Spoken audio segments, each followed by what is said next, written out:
The Earth people who can think are so frightened by those who cannot. The dead. The dead.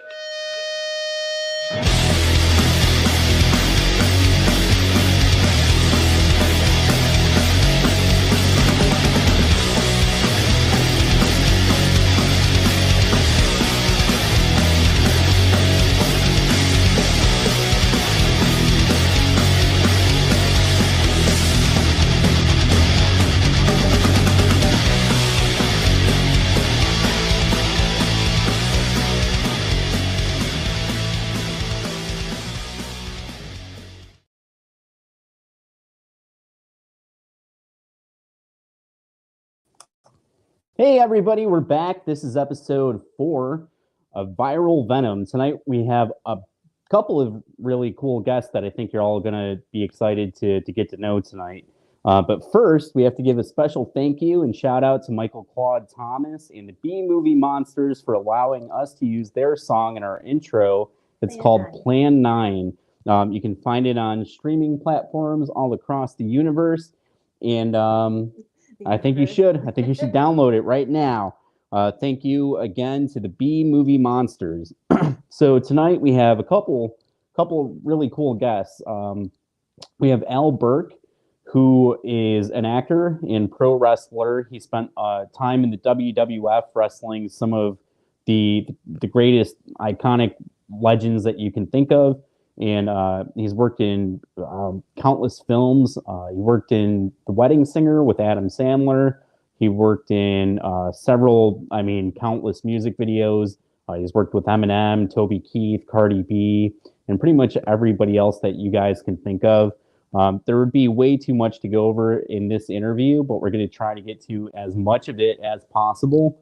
And then we also have Krystian Bester here, who's just a little bit under the weather, but he showed up for us anyway. Very grateful for him. He is in Friday the 13th Blood Loss with us. They'll both be in Killer Pizza with us. But Krystian actually filmed a bunch of scenes as Jason Voorhees and played an original character, John Hawthorne. Krystian is actually on the poster that I've been sharing for a while now for Friday the 13th Blood Loss. He's the cool-looking dude in the mask that goes around killing people with the machete.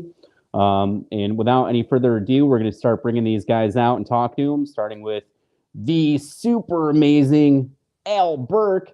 Let's bring him out. Oh, my God, it is Al Burke. Al, I've been telling everybody for about a week now. I said, look, we have the real Al Burke coming on. And they didn't believe me, but here you are. I am. Thank you for having me, guys. Thanks so much for being on. I was saying this before we started, and I just mentioned it in the intro of the video. You've done too much stuff. We can't cover it all in this interview, but we're gonna try to get to as much of it as we can because the viewers that are watching this time, we had done an interview about a year ago. A lot of the people that are watching tonight didn't get to catch that one, and so now we're gonna deep dive and go into a bunch of cool stuff. Thank you so much for joining us. And then we have to bring out our next guest. He's waiting in the wings. He's the man behind the mask. Here he is, talented actor Krystian Bester. Oh my God! See, I told him Jason was going to be here. They didn't believe me, but bam, wiggity split. Here you are. Here I am. Wiggity split. Wiggity split. All right. So, guys, it's an interactive feed. Oh, we do have comments. Sorry. Let's look at those. People are saying hello. They're excited to be here. Let's jump right into the questions for everybody. We just recently announced that Nancy Ann Ritter has joined the cast of Killer Pizza. Nancy is known for being in the film Scream, the real one, the original one. And so Mandy has to kick us off with a question for each of you. We'll start with Al. I think this would be pretty interesting, actually. Al? Al, what's your favorite scary movie? Scary movie. I go way, way back. I think The Exorcist. Because it could be real. It could be real at any time. And, a lot of the other ones are chop them up. We've all been in them or seen them. But I think that was probably my scariest. It's a good answer. And then Krystian. Krystian, what's your favorite scary movie? I have so many, but first one that comes in mind, I loved Hills Have Eyes. Do you like the original or the remake? That's a good question. No, the original. Original? I did like the remake. I did like the remake too, though. And Jeepers Creepers. I also like Jeepers Creepers, the original. That was growing up, I watched that a lot. So very cool. Do you want to kick us off with some questions, or you want me to fire off questions for him? You seem like really like. Well, you can go ahead if you want. Anticipating it. I'll let you go first. All right. So Al has done, like I said, too much stuff. It would be impossible for me to remember everything that Al's done. He's wrestled some of the greatest iconic legends of all time and kicked their asses.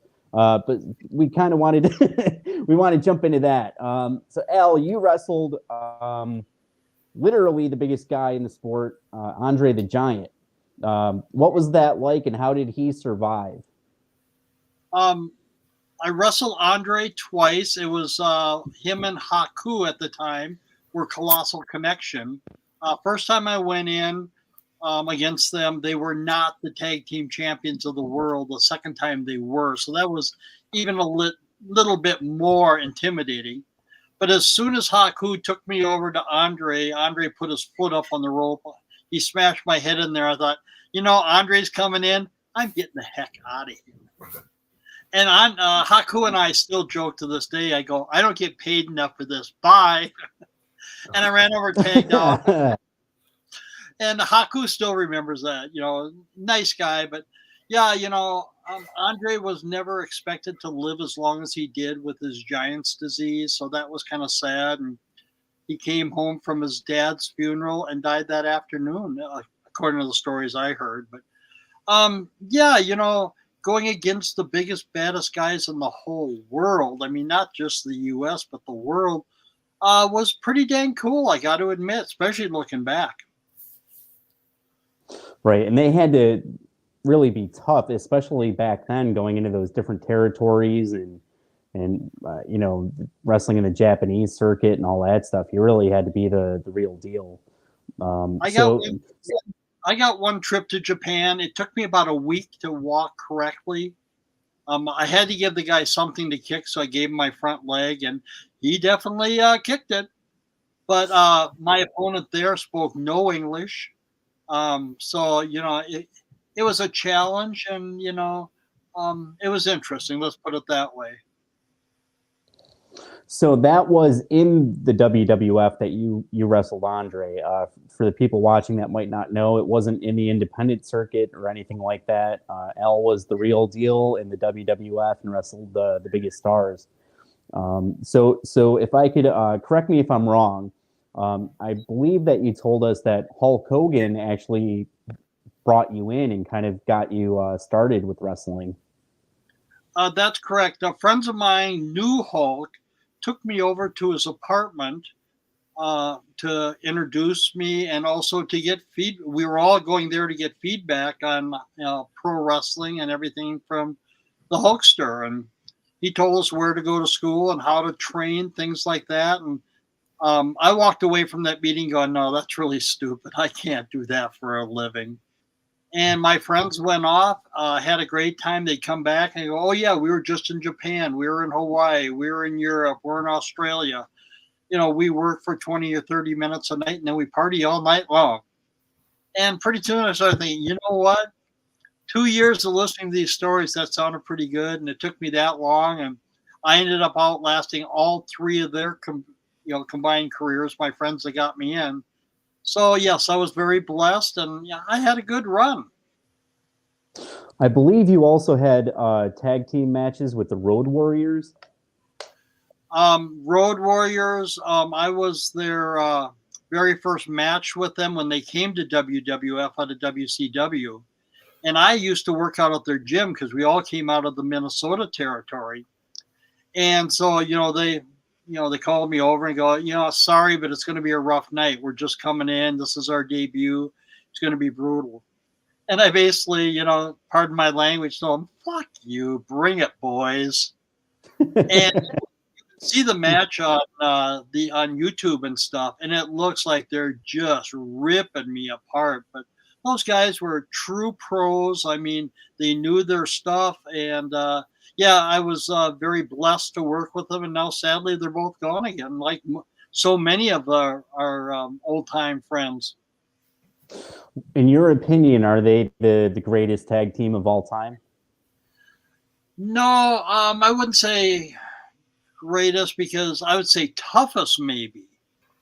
Okay. You had Sean and Marty doing the rocker thing. They were so fast. You had the Bushwhackers. I mean, I couldn't help but laugh because whoever was outside the ring was telling jokes to the one inside the ring and me.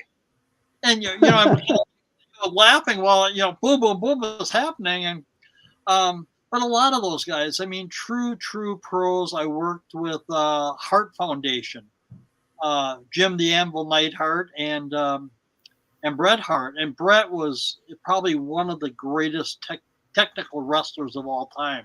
So, there's so many of them that are really up there at the top. And I would probably say, I mean, not so much Anvil, nothing against Jim, but Bret Hart was just so smooth. And most of my work in that match was with Bret. So I was blessed there again just to work with some of the greatest.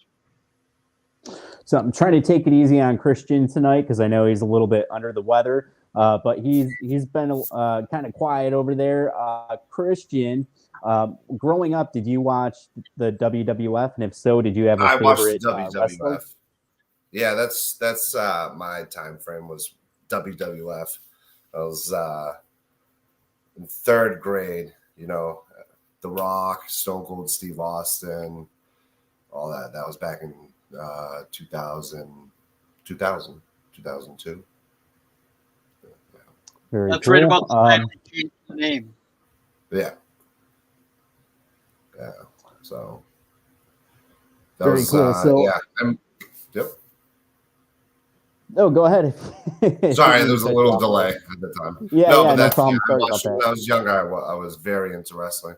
And one of my best friends, I even told him, I was like, "Do you know who Al Burke is?" He's like, "Yeah, Mr. Outrageous." I was like, "Yeah." I was like, I'm going to be on an interview with him. He's freaking out. He's probably going to join in. So very cool. Let's see. Krystian looks like a young Tom Sizemore. Oh, he does. Oh. Hello, y'all. Hi, Dawn. Thanks for watching. Someone is saying, if you can see who this is, they're saying they liked Andre, Jimmy Snuka, Rowdy Piper. This is from Matthew White. Elle, did you have any experiences with Jimmy Snuka or Roddy Piper? I worked with Jimmy Snuka twice on TV. The first time he did the big splash off the top rope, and I saw bubbles, stars, birdies flying around. I thought for sure he landed right on my head. And I was back outside, trying to, clear the cobwebs. And the TV crew guys, who I all knew, and they were laughing, going, "What's up, dude?" Like, God, I think he landed on my head. And they go, "No, he didn't. He hit you body to body." And I'm like, "Really?" They go, "Here, come here, we'll show you." So they took me back in the TV truck and did the replay of it. And yeah, strictly chest to chest. That's how violent that collision is. You figure, Jimmy's on the, about 5 foot at the top of the rope and jumps off, and then chest to chest we hit. So yeah, about I think a month or 6 weeks later, I was up against him again, and the TV crew said, "No, you got to work out harder, man." So I did. Came back. Superfly hit me. Didn't see stars. Didn't see bubbles. I was really happy with myself. What about Roddy Piper? Did you have any experience with him? Nothing wrestling, but I actually talked to him about a week before he passed away. I had met him at a couple different events. Roddy and Peter Fonda and I were all together at a get-together talking and stuff. Those are good old memories. Roddy was a nice guy. I mean, get him away from the ring and the pressures that they were all under there. And yeah, really, really a decent guy. And and fun to talk to. Morgan Suzak wants to know if you had any broken bones or any hospital stories. 4 damaged discs, 7 broken noses. I couldn't tell you how many fingers and toes. My only fun hospital one, it was after I worked with the Road Warriors. Steiner Brothers.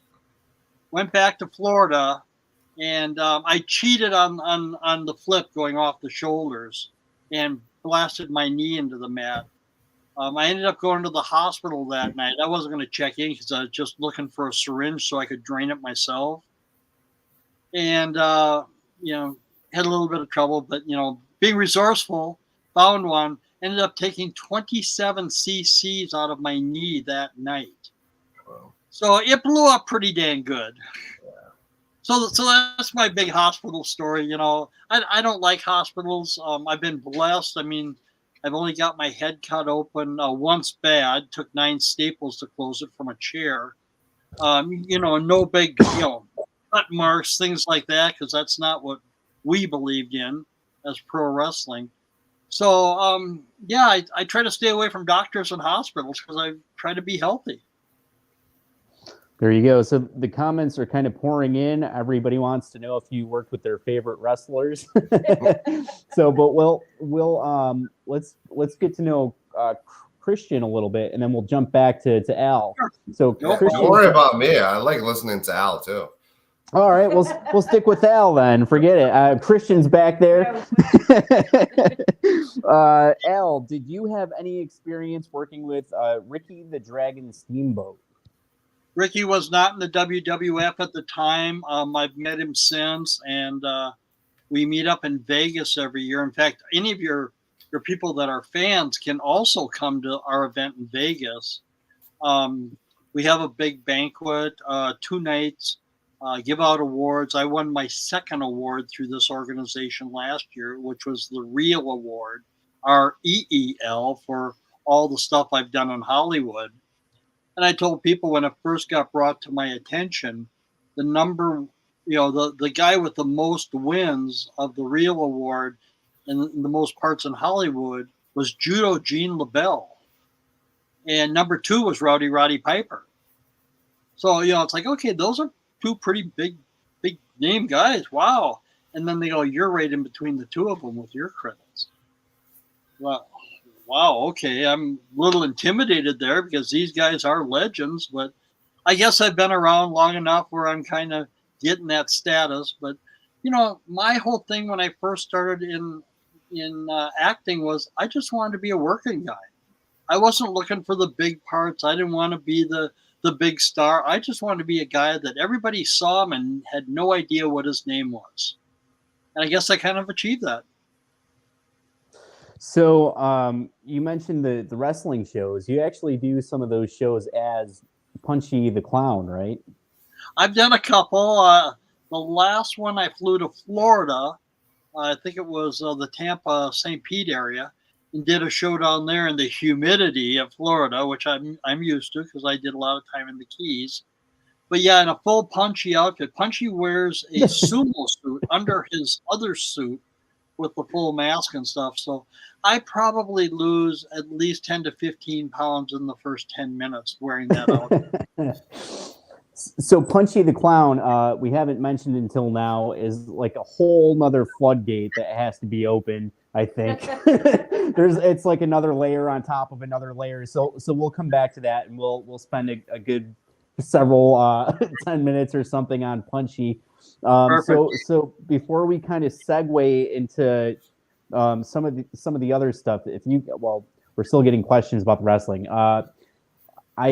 So Anthony Chila is asking, what about Ultimate Warrior? We'll fire off a couple more of these to keep the people happy.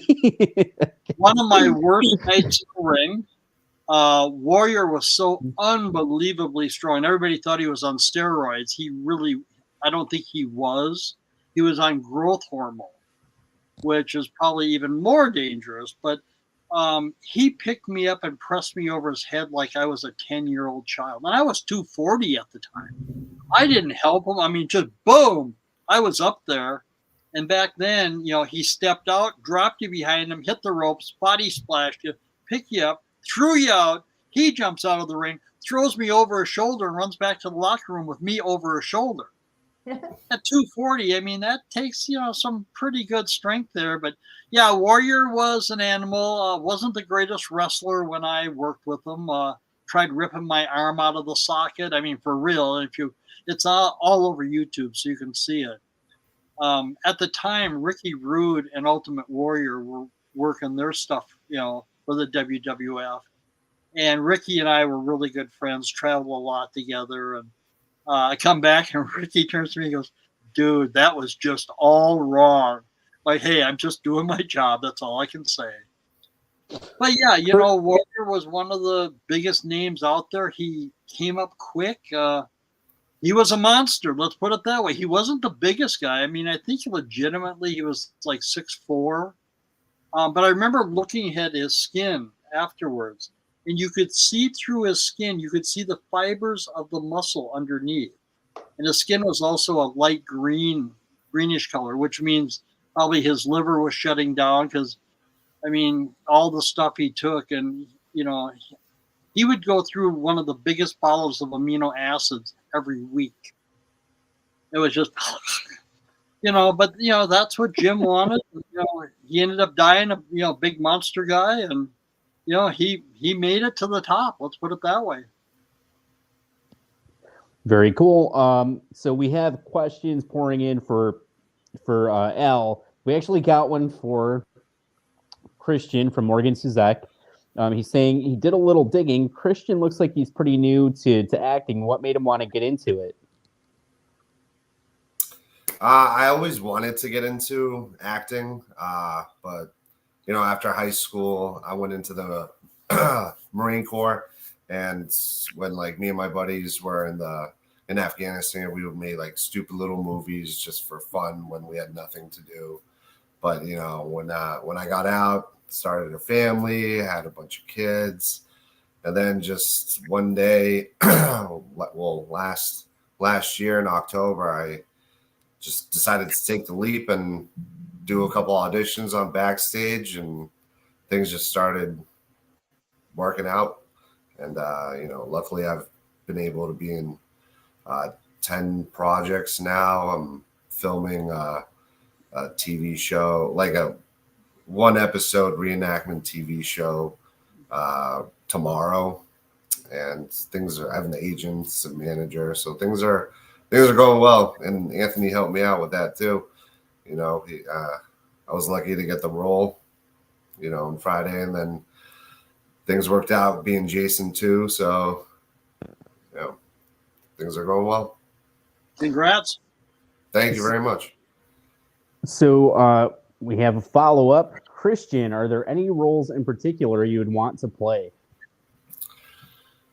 I'm pretty much typecast as a cop, thug. I was an asshole room manager in one movie.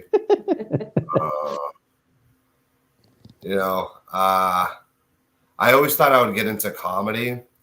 Hasn't really happened yet, except the asshole room manager. So I think would like to see me play more of a comedic friend, not necessarily the lead, but his dipshit friend. That's funny. Yeah, that would be fun. Very cool. And Krystian did a great job as Jason, by the way, too. You guys are gonna like everything that he did. Sean Hawthorne character is really good. Yeah. So all of his speaking stuff was great too. I just thought he did a great job all around, and he's going to be in Killer Pizza too, by the way, guys, which I haven't mentioned is in demand on Indiegogo. Donate today, help us get the film made. L. Burke's going to be in there. Krystian's going to be in there. Yeah, I'm going to be in there. I have Al playing Harvey White. He's going to be the chief of police, and then of course Krystian's going to be one of his police officers, but. I'm going to give it away. They're bad guys. No! Krystian, a bad guy? Krystian's a bad guy. I didn't know. Krystian, I thought you were a good guy in this. Nope. I didn't know. I thought I was going to be the hero. All right. Nope, you're not Welcome to gonna Hollywood. You're gonna be working with Al, and you're gonna be the bad guy. I swear to God, I didn't know that. I knew Al was a bad guy, but I thought Krystian was a good guy. So Krystian's a bad guy too. Mm. Okay, all I think right. Al's my boss. Yeah, in the movie. I knew that, but I thought it was like you didn't know what he was up to, that kind of thing. But I guess you do know. You do know. You know. So here's a question we've asked the past few guests, and we're being told to ask Krystian, what's your favorite film score? My favorite film score. I can tell you mine. What was that? She said she could tell you hers. Spoiler alert! yours It's first. Halloween 3. She likes Halloween 3. That's her favorite one. We've done this the past few nights too, so it's not. These guys already know. I don't really know that there's.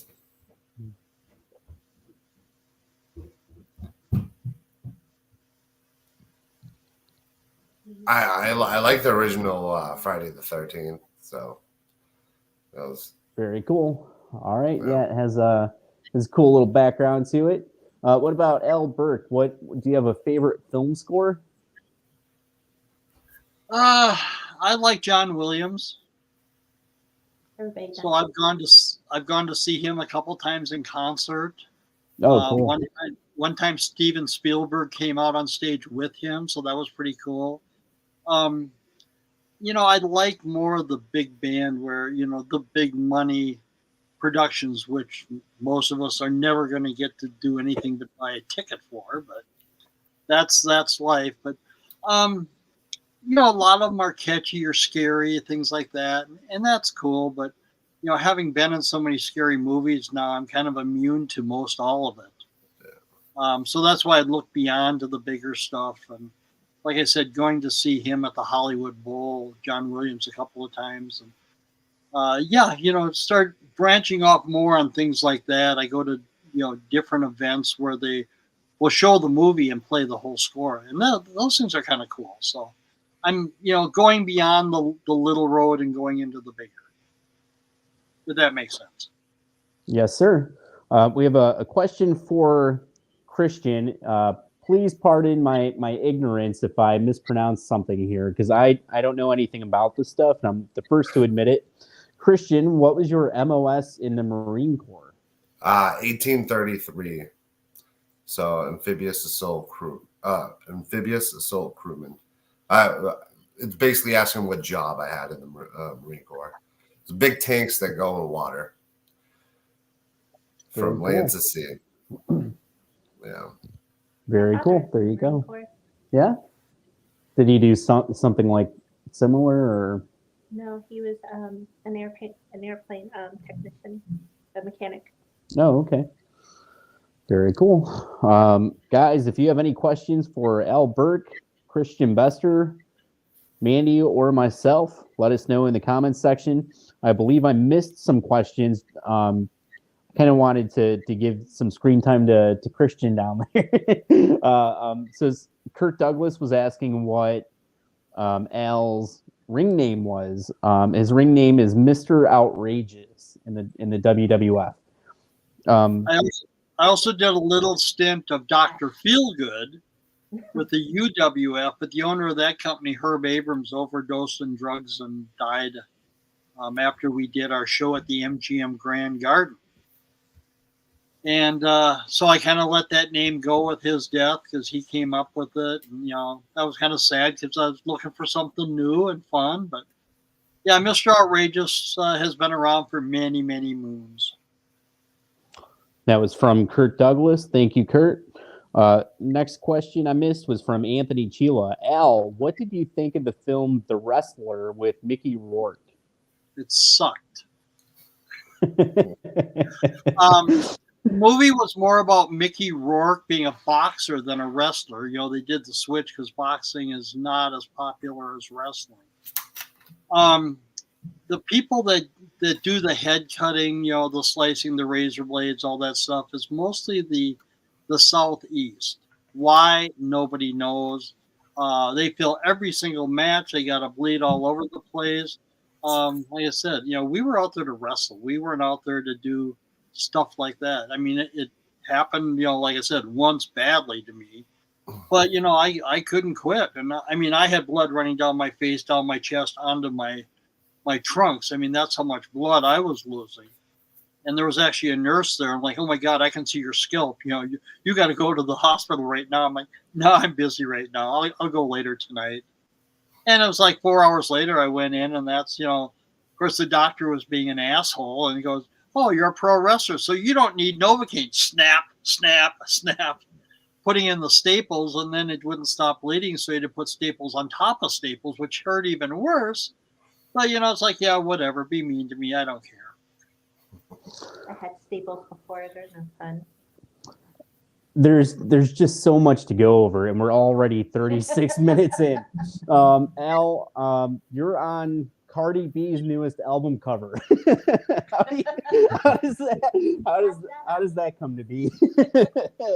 I just threw myself in there. They're looking for a cop, and I play a ton of cops. My IMDb is like 250 credits, and probably 200 of them are as a cop. Yeah, I didn't know who it was for. It was just a major, entertainment star, and it was to be for her album cover. I get there, and it's Cardi B. Okay, cool. Then she comes out pretty much stark-ass naked all day long. So that was my job. Cardi B naked all day long and get paid.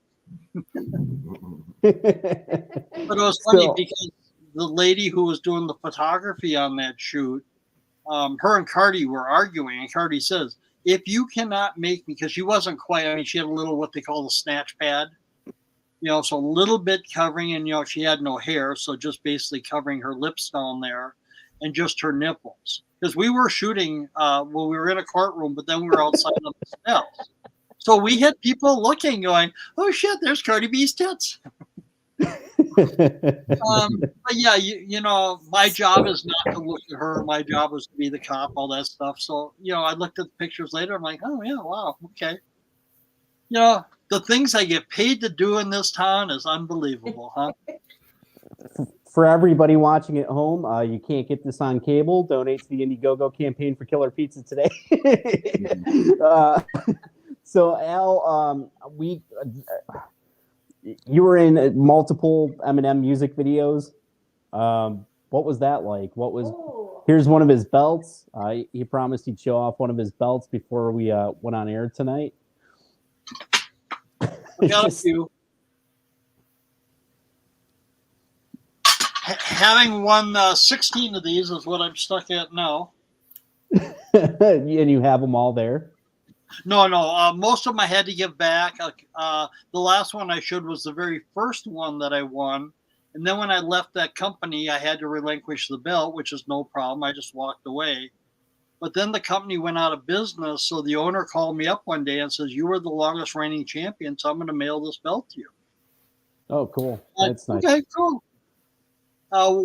Some of them were actually for that event. So the winner takes the belt and you keep it forever. So that was kind of cool. And just part of my wrestling life, and part of the fun I had there. I did 37 years of wrestling in the ring, so I did do my time. I had to add up. I'm getting a Hall of Fame award here in about 4 or 5 months, and I added up over 5,000 matches in the wrestling ring. So yeah, and very little injury wise, to take away from that. So I've been very blessed. So you've taken a couple bumps. Oh God, yes. Very cool.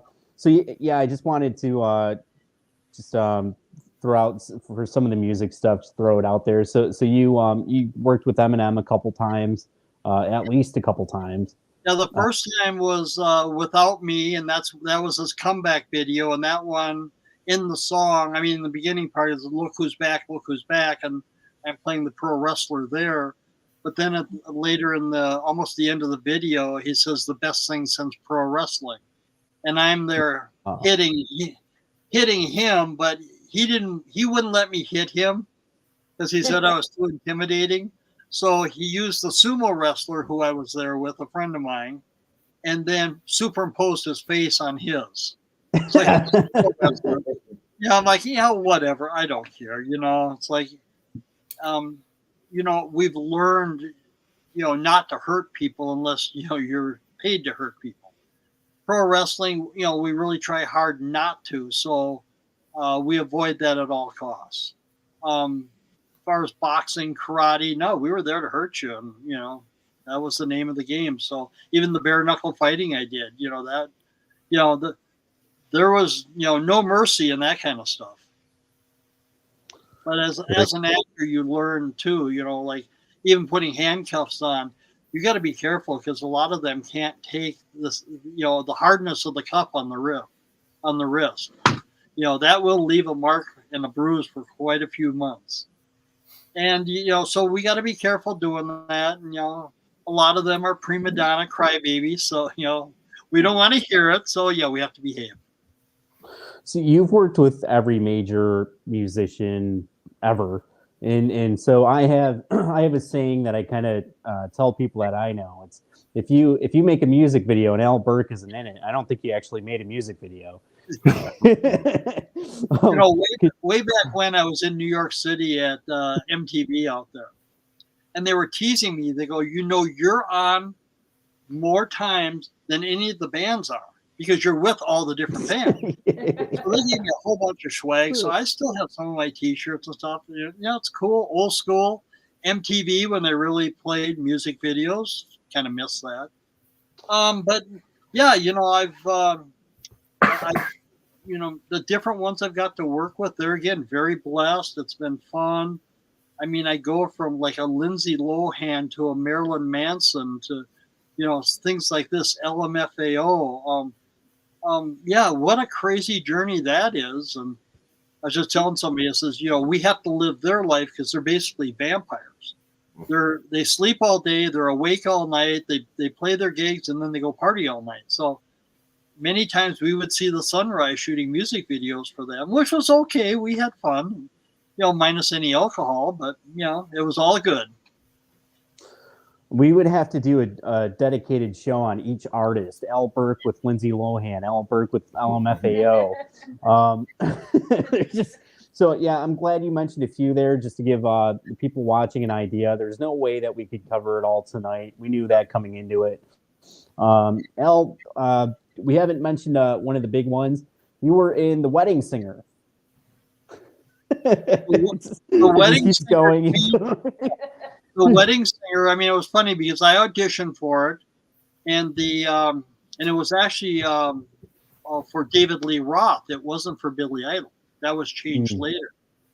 But the casting director says, "Well, good news, bad news. Good news, you got a call back. Bad news is in 5 hours back here. Can you make it?" I'm like, yeah, I only live about an hour away, so no problem. So I came back and I was actually with the director then. And he goes, "Go ahead and invade my space." And, so I really got in his face with all the stuff. And there's actually a second line that, didn't end up getting filmed because they couldn't film it properly. But the tape got sent to Adam Sandler, which I found out later. I went, I think it was 28 days, and I get a call from my agent going, "Well, congratulations, you booked that job." I'm like, "What job? I haven't been out in a while." And they told me, "Oh, The Wedding Singer." I'm like, "Oh, I kind of remember that." That night I got the script. I read the script and I go, "God, this is such a chick flick." But I'm surprised the number of guys that really liked the movie. And, when I first auditioned, I didn't know Adam Sandler, Drew Barrymore. I only know David Lee Roth. And so it's like, okay, this is cool. And so, yeah, a great experience. But that changed my wrestling persona forever. The fans would never buy me as a bad guy again. They changed me right there. And I was done. I was the good guy for the rest of my career, which was about 7 or 8 years. Which was okay, but, I wasn't ready for that. I really didn't. I enjoyed being the bad guy. I didn't like to be nice to anybody. But, yeah, it's the card I was dealt, and it was all good, and I went with it. Do you have any questions for either of them? Been kind of quiet tonight, just listening. Yeah, he's got a lot of stories. He's got a lot to get in, but but anyway, I do have one question. So, Krystian, listening to all of this, and how are you feeling about actually filming your scenes with Al? Oh, I'm excited. He's gonna definitely have him like a seasoned actor. You know, it's you always get to learn from people like Al. You know, now, see, one of the things, and I do a lot of seminars here in Hollywood. I've never taken one acting class ever. This is everything I've learned from pro wrestling. Yeah. So, and I tell people, I'm not an actor. I'm a character. You give me a character, I'll play it to the hill, but I'm not an actor. So that's kind of the difference I put out there. And not that it's a good thing or a bad thing. It's just, me. And I swore way back when I was going to try my darndest to never take one acting class. And dang it, so far I've done pretty well. So you hear that, Krystian? You have to become a wrestler. Yep. I'm actually playing a wrestler on Saturday for an indie film here in Boston. So cool. It's just one scene. It's like a promo kind of thing for a short. Did you need to borrow one of these? No, yeah, actually, send one over. I'll make sure to send it back. So part of having Krystian on tonight was I wanted the viewers to get to know Krystian more. So I just wanted to throw you a curveball. Krystian, do you have a favorite Quentin Tarantino film? Oh shit! He's about to make his last one, so that's right. Yep. You got Pulp Fiction, Reservoir Dogs, Django, Kill Bill, Volume 1 and 2, Inglourious Bastards. I loved Inglourious Bastards, and I loved the latest one with Brad Pitt, the Hollywood one. Once Upon a Time in Hollywood. Once Upon a Time in Hollywood. I think that take on the whole Mansons was awesome. Like the ending, Yeah, it was sweet. Great. Yeah. Those are good ones. I don't think there's no wrong answer. No, they're all great. It's You when I first saw Inglourious Bastards, I was like, this is awesome. I've seen that movie probably like 10 times. Yeah, I love the Tarantino flicks. So what else? What else do we have for him? What else do we have for him? Yeah, what did we ask all the other people that we haven't asked? Oh, so you want to make sure it's even and fair? I'm trying to make it fair. I don't remember what we asked them. Do you have a favorite? Well, you kind of answered this. I was going to ask if you had a favorite genre of film that you like acting in. No, really. I always thought I was going to be more comedy, but I'm way more drama in what I've been cast in, and I like it. So, but my favorite, I love thrillers. I can't wait to get into like a really good thriller. Very cool. We got Al Burke back with us here. Sorry, I had to do some lighting. It's the sun setting here. Oh, okay. So did we ask pretty much everything? Does Al Burke have a favorite Quentin Tarantino film?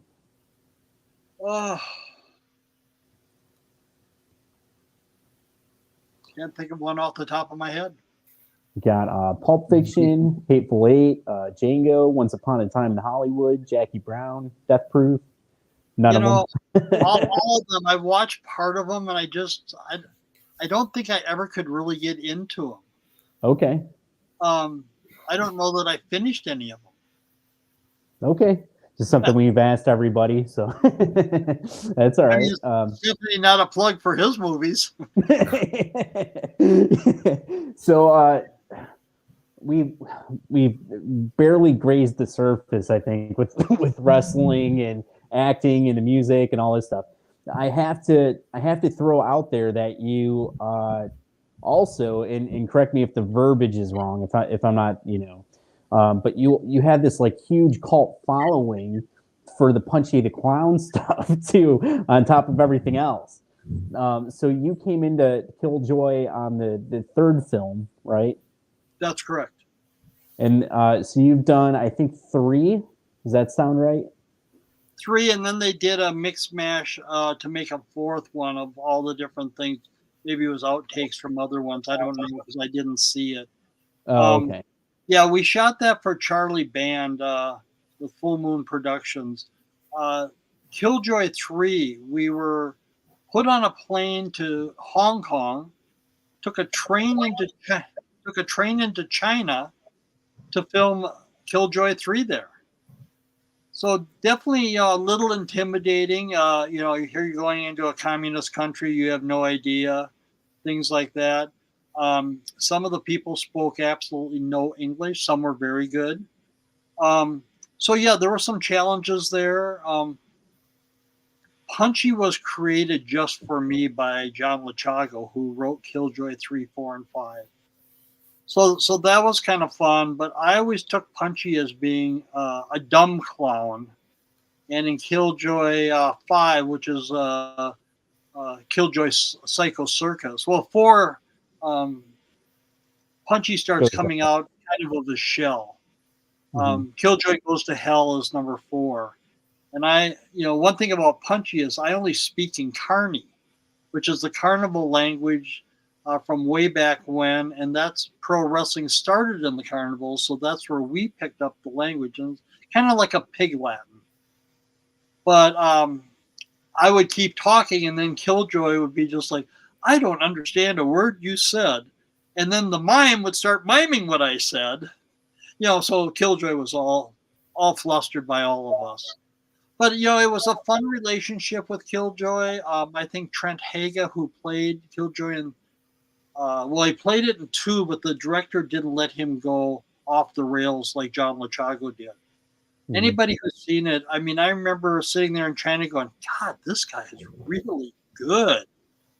And I was really amazed. But yeah, it was a very fun run. Then the different events came up, and I would get this little clown posse following me around. And so that kind of got cool. And then everything died out with COVID and things like that. Now I'm going back on the Comic-Con circuit.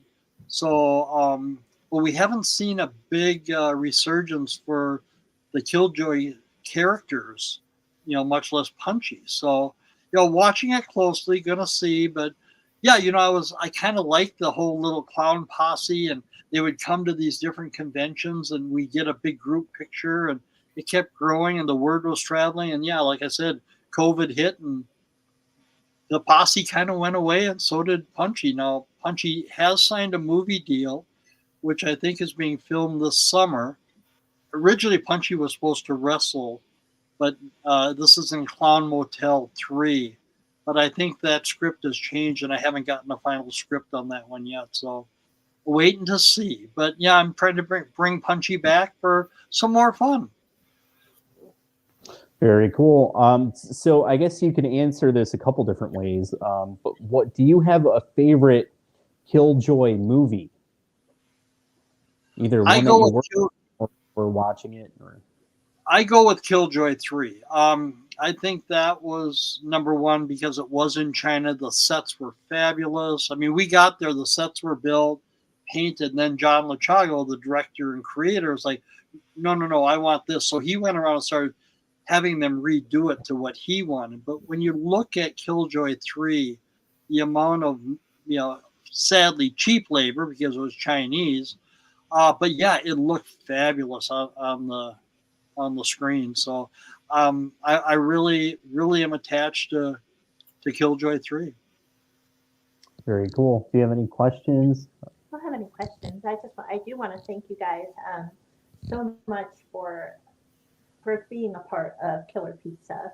It was just great to be able to reach out to you guys and say, hey, do you want to play this part and get back with me and tell them absolutely, and everybody's excited and everything. So that feels really good.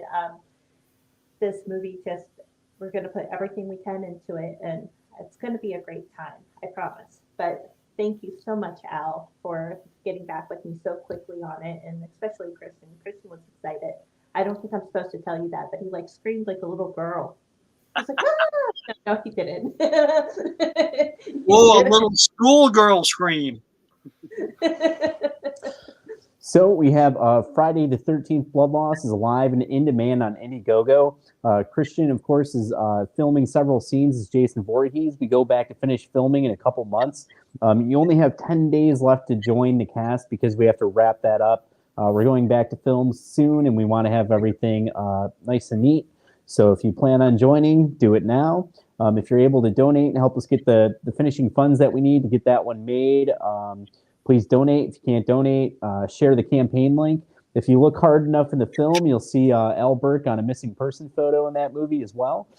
Yeah, Krystian's character is actually perplexed looking at the missing persons, and Al's on the page. And then, of course, they'll both be in Killer Pizza with us, which is in demand as well. And that one is, we have a bunch of cool, unique acting opportunities for the people watching. You can get in the film, get your name in the credits alongside Al Burke and Krystian Bester if you're looking for a way to get your foot in the door or to expand upon your resume, build an acting reel or demo or whatever you need. It's an easy and affordable way to do that and to get involved. We have a bunch of custom merchandise, official producer credits, and more. Check it out today. Donate if possible. Al, I don't know how long we have you for, so I wanted to make sure that we covered everything that we should have. Is there anything that we should have mentioned, or do you have social media where the fans can find you? Social media, probably Instagram, and it's Albert4782. I dropped under 100,000. I don't know what happened. I guess people don't like me anymore. But no, you know, my Facebook is more for people I work with and casting directors. And, you know, a note to anybody out there that's, wanting to be an actor. I still have directors come up to me and say, hey, I saw that picture. You know, what was that? Never commented, never liked, never anything, but that shows me they're watching. So you never know who's watching. One of the things I've got laughed at many times, I still have MySpace. Now, a lot of people are like, oh my God, that's been dead for years. Well, maybe dead to you, but guess who's still on it? Bands all over the world. I'm well over 700, maybe 800, possibly even 900 music videos that I've been in. So that is important to my career, to be in these videos. And so, you know, it's one of those things. I don't work it a lot, you know, not like I do Instagram or Facebook, but, you know, take everything with a grain of salt, and anything that can help any of you out there to get the next job or get the first job, second job, whatever it is, got to work it. Just got to work it. Very cool. And then we have Krystian Bester on the bottom there. Krystian, is there anything that we should have mentioned or that we didn't mention? And do you want to plug your social media stuff for people that might want to work with you, or what's the best way to get a hold of you? Sure. Right now, Facebook or Instagram. I just started or set up my Instagram account a couple months ago, so I'm not at 100,000 there. Like, you're a little late to the game, dude. Come on. I'm under 100,000 now. I'm like at 190. I'm like, yeah. Woohoo! So it's Krystian Bester, 1KRY. I'm Krystian with a K. So follow me and, you know, send me a DM or anything if you have any questions. Very cool. People that want to work with Krystian, highly recommended, but he's got to come work with us first. That's the only thing. That's the only catch. Definitely Krystian's a great guy to have around. So if you think he would fit a role that you have, get in contact with him, hire him, especially if it's comedy or a good thriller. I think he's itching to do that stuff. And then Al Burke, of course, is awesome. I don't think I need to say. I think his resume probably speaks for itself. Yeah. Did you want to ask anything? Because we're at the hour mark. I don't know how long we have these guys. Do you want to say anything or mention anything to anybody? We kind of went over everything. Went over a lot. You know, there's probably a lot to cover. I feel like we're missing a lot though tonight. Yeah, I don't know. Do we have a? Did you see what Andy said about we got a Marine and a pro wrestler and killer pizza? People are gonna get hurt. Well, for fun, if Al wants to, it's up to you. If we could keep you for a few more minutes, just fire off a few more wrestling names, and we'll see what you have to say. Is that okay? No. Yes. Okay. What about And I'll head out if that's right. I have to wake up at 3. I know you do. I know. Thanks so much, Krystian Bester. Thanks, guys. Friday the 13th Blood Loss. He'll also be featured in Killer Pizza and a bunch of other cool stuff. Thank you so much. Thank you. All right. Cut him off. All right, let's get to it. Okay. Sorry, Krystian. I can see him backstage. He's smiling. Dude, I'm sorry. I did it again. He's back there going like this. Al, I know the answer. I'm pretty sure I know the answer to this. But for the people watching, did you have any experience working with The Undertaker? No, Mark came to the WWF. I think maybe it was WWE when he came after I had left. So no, I met him once in a locker room, but that was it. No, nothing with The Undertaker, sadly. How about the Macho Man, Randy Savage? Okay, Randy and I got some history together. I'm doing a TV taping. I don't remember what city, but it was a basketball arena. Well, basketball teams are small, so the locker rooms are 8, 10, 12 maybe. We've got, 40, 50 guys trying to fit into these little things. So I was dressing out in the hallway. I'd already wrestled that night. So I'm sitting there in a chair, and there's, probably 30 of us in this hallway. And I've got a towel across me. So, I've stripped down to nothing. But, getting ready to, my trunks are off and going to put my clothes back on. And Randy Savage walks out of his locker room. Oh, yeah! Goes back in. Next thing I know, the agents are over. You can't be out here naked. I'm like, dude, where am I going to go? I go to the locker room. I go, we can't go in the locker rooms. They're full. Well, hurry up and get dressed. I'm like, yeah. No, Randy's going crazy. You got to get dressed. He's worried Liz is going to see something. I'm like, oh, God, whatever. Anyways, so that went away, and then about a year later, Randy and I both get booked on a TV show called Mad About You, Helen Hunt and Paul Reiser.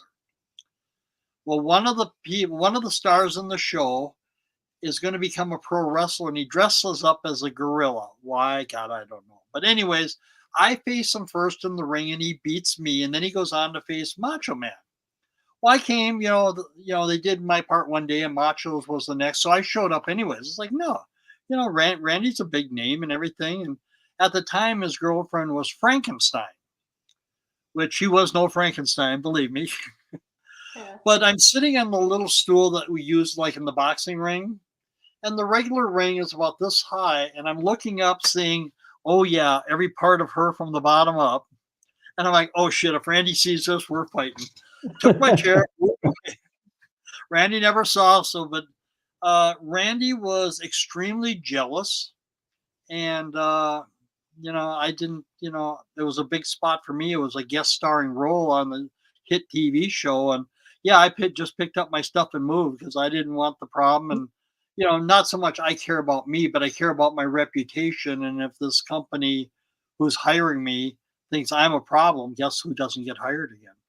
Right. So I'm very protective of my whole persona, basically everything I'm about. And that's, I always told people I'm not the biggest name out there, but if I'm anywhere on the news, that's not good. So I avoid things like that, like the plague. So, but that's my Macho Man Randy Savage stories. Jake the Snake Roberts. I faced Jake a couple of times. I was close personal friends with Damien. Damien was a 25-foot python that weighed about, probably at least 150 pounds. And I was amazed how nice and cool that snake felt after wrestling, slithering across you and stuff. And luckily, I'm not afraid of snakes or animals. And Jake was a decent guy. So I was happy with all that. I did do one match where basically we square off and I smack him right in the face, knock him to a knee, hit him again, knock him out of the ring. Then he calls me out. I chase him, and boom, he destroys me. But no, I've worked different stuff with Jake, and good guy. Had a lot of bad press because of his habits, which sadly a lot of the guys, well, I guess a lot of people everywhere have. But wrestling, with our injuries and things like that, we depend a lot more on drugs, alcohol, mixture of both. And yeah, it wasn't good. And it was part of our life. And some of us fell into the trap. And, a lot of those have died, which is even sadder. But, it is what it is. I've looked at, I'm fortunate because I think I was smart enough not to fall into that trap. And yeah, I did a little bit of it here and there. And, but it wasn't my life. So after trying it, I walked away going, no, not for me. How about the Nature Boy, Ric Flair? Rick did not show up until WWE time, I believe. So no, nothing with Ricky Flair. How about any over the years? Have you have any experiences with Sting? No, Sting was the same thing. Him and Flair stayed, with the other things until I think WWE happened. Sting didn't come around a lot. I see Sting is getting an award for the deal we're having in Vegas here in about 6 months. Yeah, I'm not happy with the whole thing with Miss Elizabeth dying and not sure who really was to blame for that. But yeah, that's one of those things, the people that were even semi-involved, I'll keep my distance from.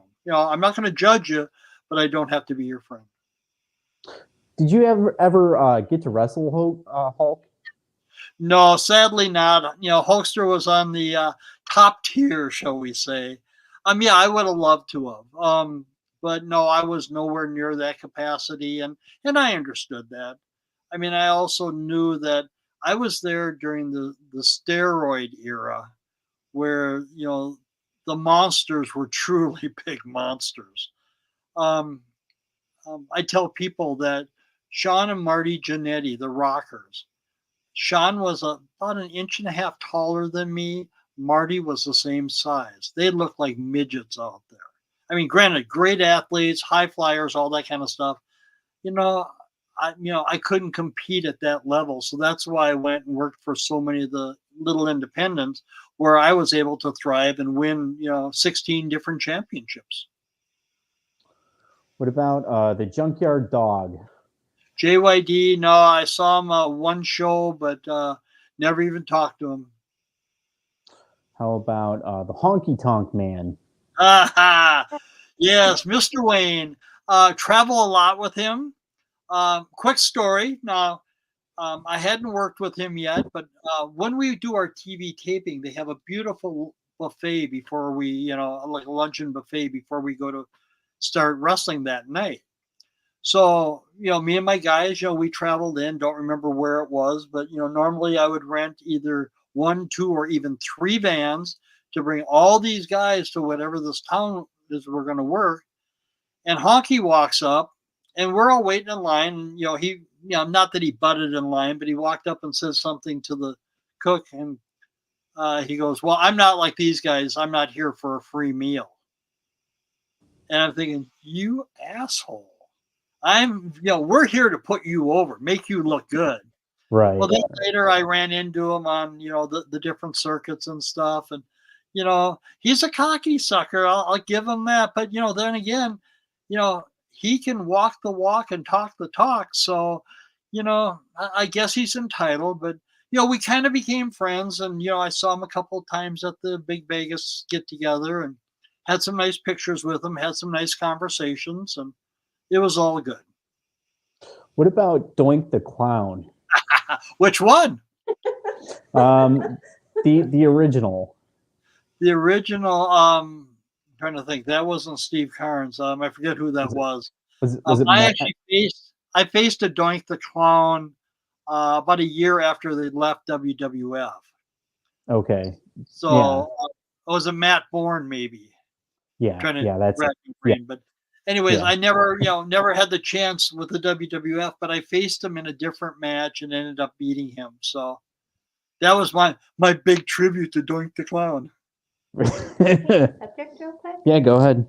I want to bring it back to the wedding singer. I'm sorry. Yes, You're ma'am. probably sick and tired of talking about the wedding singer. Mandy. What? Go ahead. Here. I don't know what he's doing right now. Mandy. Yeah. So what I was going to ask you about the wedding singer is... Go ahead. Oh, he's... Hold on a second. All right, so you'll be able to hear me this way. Nice and nonchalant. Okay. He was trying to do it like, I guess, trying to look all smooth and everything, but it didn't work out. I was fine. So what was it actually like being on a set with Billy Idol? Okay, I show up that day. It's at the Universal Studios. I don't remember. I'll tell you the whole story. My trailer, the one window overlooks the clock tower to Back to the Future. Remember the clock tower where he had to, hook it up and the lightning struck and all that. Yeah. My trailer looked at. I was right next to that. So right away, I'm kind of like, wow, this is really, really cool. So I'm sitting outside my trailer. They brought all my paperwork, and you can imagine a big blockbuster motion picture like that. We got a lot of paperwork. So I'm sitting there filling it out, and the tram goes by. And the guys explain, oh, yeah, here's the clock tower. Oh, gee, look at that guy. He looks scary. I wonder what he's doing here. And I sat there thinking, you know what? I was the little kid on that tram many years ago. And now here I am on the other side. So I'm like, this is really freaking cool. But so I get all that. It's a day that I think it was upper 90s that day, and I'm dressed in leathers. And I still I'm very happy I could still put on my leather pants because they were mine, and I can still wear them. So I can still button them so I'm not too fat. But yeah, being there on a hot, sweaty day, and then finally I go into the airplane, which is in a studio. The studio was so big they had two airplanes in there. One 747 and one 727. So I go in, and as soon as they walk me in there, and Adam Sandler turns to Billy Idol and goes, "Hey, there's your bodyguard." And I'm like, wow, this is freaking cool. but it's like, okay, this is the biggest thing I've ever been on in my life. And it's like, wow, I'm really, really blessed to even be here. So anyways, finally my scene comes up, everything else. Well, sadly, Billy Idol he's a rock and roller. He's not an actor, and he doesn't understand, when you have to stop on a spot. If you go to here, the focus is all wrong. Everything's all wrong. He actually ran over sandbags trying to get to Glenn to get after him. So it's like, God, settle down here, so. But anyways, one of the coolest things about Billy was when we had the wrap party, when everything was all over, he brought his whole band and gave us a private concert for like 50 people. So that was one of the coolest things I've ever done in my life. And then I'm thinking, wow, I get to do this all the time. This is going to be freaking awesome. The only time it ever happened, damn it. but it was very cool. I'm trying to pick a time to go meet up with Billy Idol, probably at one of his concerts, because I've got a poster of the wedding singer that came from Europe. And I want him to sign it. I want to go to Drew Barrymore, and I also want to go to Adam Sandler. have all of them sign up for me. You know, not that I'm looking to sell it or anything like that. It's just my personal memento from that movie. And I'm actually going to be um, probably putting up some of the Wedding Singer scripts for sale um, on these Comic Cons. I'm probably going to take like one with each Comic Con to see if anybody's interested in buying that, because I'm finding Wedding Singer was a really big movie and people want that picture. And so that's kind of cool. So this might be similar question. What was it like working with Adam Sandler on the movie?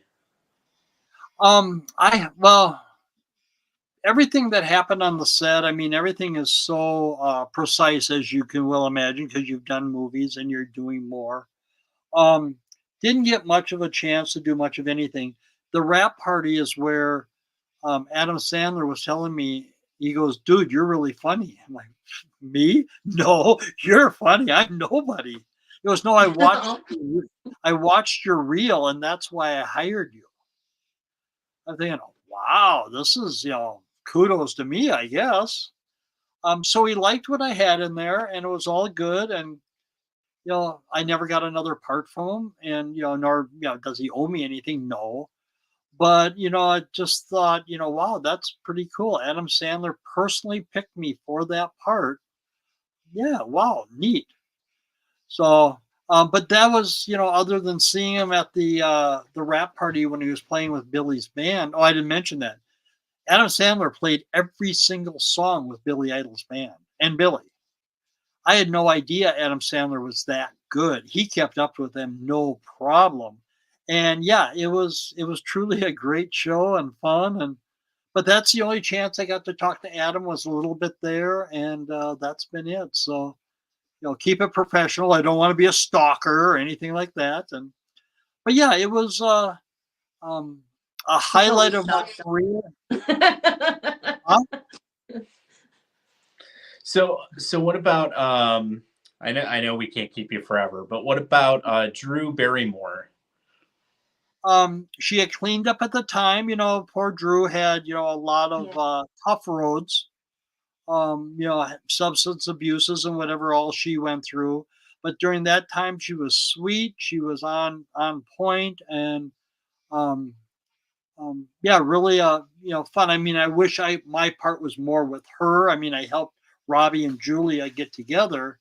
But one thing I did notice, and this is for all the actors and you guys, doing the movies, when she was kissing Adam Sandler in the scene,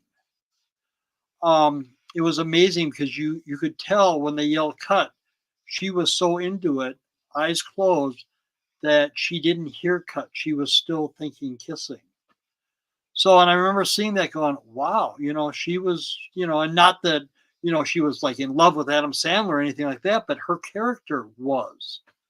And so that was really a cool moment that I realized as an actor, you could get lost in there, and you should.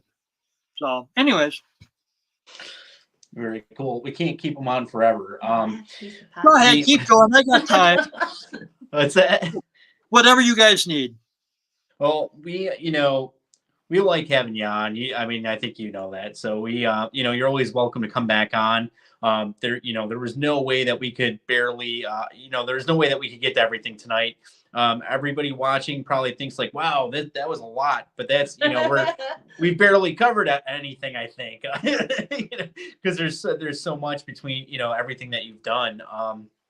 So yeah, whenever you want to come back on, obviously the people watching like seeing you on. You're more than welcome to join us anytime. We appreciate everything that you do. Thank you so much for being a part of the film with us. It means a lot. We're very excited to have you on board, and not just on a missing person flyer this time. He's actually in the movie, which is awesome. Thank you for that, by the way, Al. Yeah, and I'm a big fan of your Punchy the Clown stuff and all that. I love asking you about Andre the Giant and stuff. So yeah, we love having you on. I have to run to. Well, we're gonna say goodbye to everybody and let them go. I